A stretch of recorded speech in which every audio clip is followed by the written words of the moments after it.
Good morning and welcome. This is Sunrise and Amalero Edu. I'm sure you can hear the excitement in my voice. Do you recall the first male anchor on Sunrise? Well, keep racking your brain, but I'll spare you all the stress. He's here with me and he's presenting with me this morning. Da-da! Surprise, surprise. Why are you making me laugh? You know, when I was coming, quite honestly, I said to myself, that woman has resilience. And when am I going to show to tell her that Charles has had her faithfulness for 15 years? 16 actually. The last time we started together was 15 years ago. You haven't changed much. So I thought I'd bring you a little present. Oh my God. Quite honestly.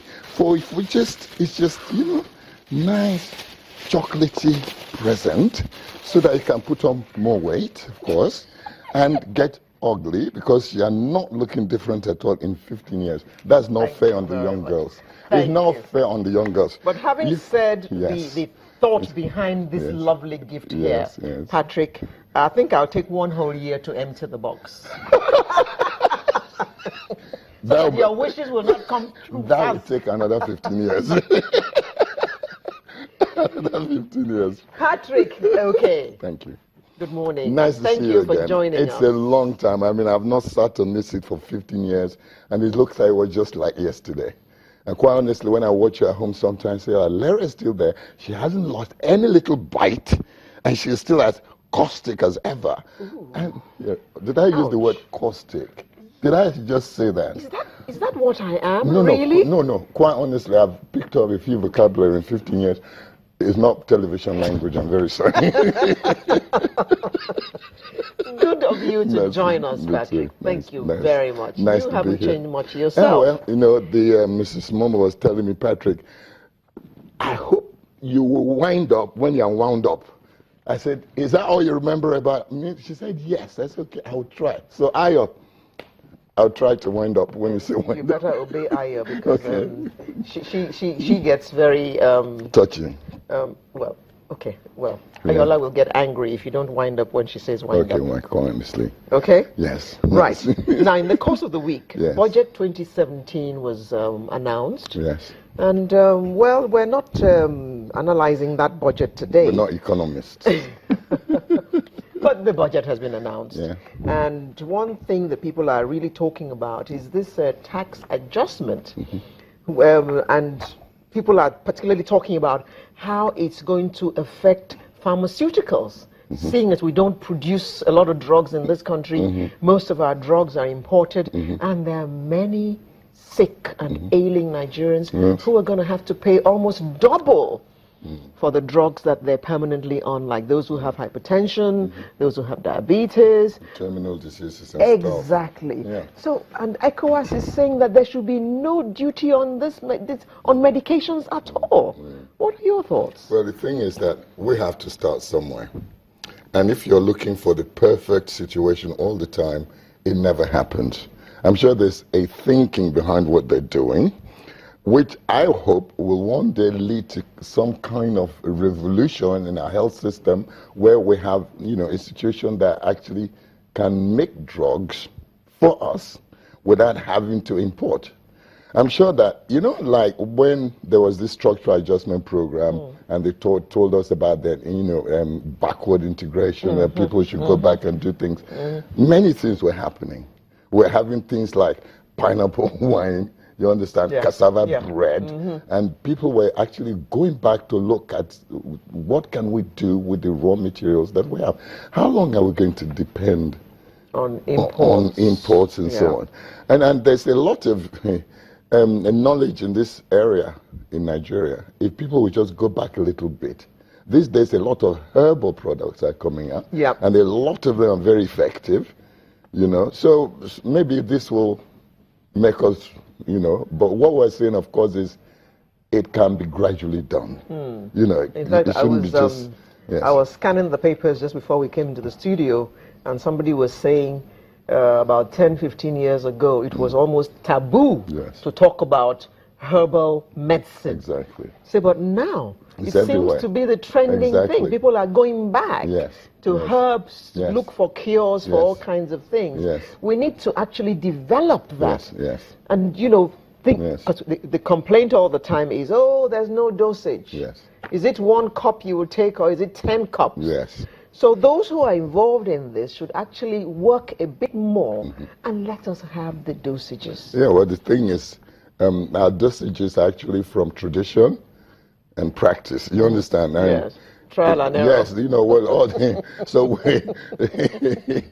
dosages are traditional. So what works for you, fine. You know, as long as most of the herbal medicine do not have adverse side effects, as it were. Yeah. You know, so. You know, there might not be consequences for overdosage, for example. But it's like the efficacy, yes. I mean, won't be as it should if you Yes. take less than you should. It's true. It's true. You know. It's true. Okay, the Falcons, should I say the Falcons, or should I say Nigerian sports people, and why they don't want to, perform for Nigeria. The Falcons are a case in point. Yeah, well, Looking thing back, is- they won the cup. They've won it 9 times. Yes. And they have not got their remuneration. Well, isn't that the story of sports in Nigeria? I mean, I see some of those outstanding footballers in the past, and you see them now, they're like They're looking hungry. wretched. So you're wondering, but this guy at one point gave glory to the country. Isn't there some continuity, some endowment that can be put in place? Because they get sick, they can't afford medical bills, nothing, and they just wither away. So something has to give. Yeah. Sometimes something has to give. And if the girls are saying, well, you have to answer us now, because we come one and you people promise and we go back and you promise again and we're tired of promises, do something. Quite honestly, is it beyond Nigeria to do something about those girls? It's not beyond Nigeria. So what's the problem? Well, if it's any consolation, we heard yesterday that their money has been released. Whether it has reached them or not is another matter, of course. But that is not what we're talking about. We're talking about something consistent Yes. in every endeavor, every yes. field of Yes, sports. yes. So that anybody who wants to carry Nigeria, wear Nigeria's shirt or carry Nigeria's flag, knows that down the line they will not be left in the lurch. Exactly. Because this has affected sometimes our sports people, particularly our footballers. When they play for us, you can see there's a bit of restraint. They don't actually go all out, because if they get injured, What happens to what them? happens? Yes, They break yes. a leg or something. they lose their foreign exchange, their incomes and everything, and Nigeria will not yes, compensate them in any way. So why would they want to put their feet in it, as it were? Yeah. So like commitment is necessary. Commitment is necessary. And consistency. then last weekend, a church in Akwa Ibom collapsed. And it was kind of close to home, if you know what I mean. The governor was there. And the bishop was there. Yes. So building collapse, state governments, federal governments have to get up and make sure that this thing does not keep happening. Well, see, anywhere in the world, bad things will happen if there's no deterrence. Do you understand? We've heard about so many public buildings in the past 10 years collapsing with lives lost. Yes. We have not heard about what happened to To those those- responsible. Yeah. So, you keep seeing it, and so people get away with it. So because of that, there's no standard, as it were. Because there was a standard, and if you violate, you were punished, people will be more careful. Yeah, the people You would wouldn't sit just, up. Yeah, you just put on some scaffolding overnight where you're going to, host people. But there are some people responsible in the ministries of works or housing or whatever who actually give approval Yes, now for these because buildings. we know how approvals are given and how approvals are gotten, so all this kind of stuff, it just goes down the line. Let's not go into that, because we all know this stuff. And this is why this change, people talk about, has to come from within